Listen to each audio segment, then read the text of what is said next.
ત્રીજા મહિનામાં તો મેં હળદર અને ઘી શરૂ કરી દીધું હતું. અને બરાબર જમજે, ત્યારે જ બાળક તંદુરસ્ત થશે.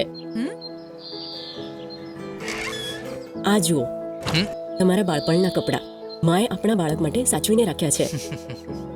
બાળકની જરૂરિયાતોનું ધ્યાન રાખવું તો દરેક માની ફરજ હોય છે. જો કે એક બીજી જરૂરી તૈયારી છે, HIV અને સિફિલિસની તપાસ કરાવવી.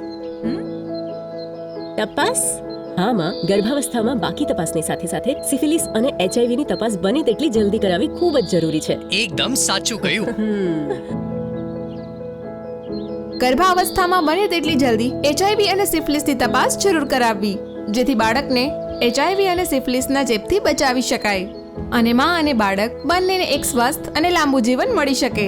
ભારત સરકાર દ્વારા સરકારી હોસ્પિટલોમાં HIV અને સિફિલિસની તપાસ અને સારવાર મફતમાં ઉપલબ્ધ છે.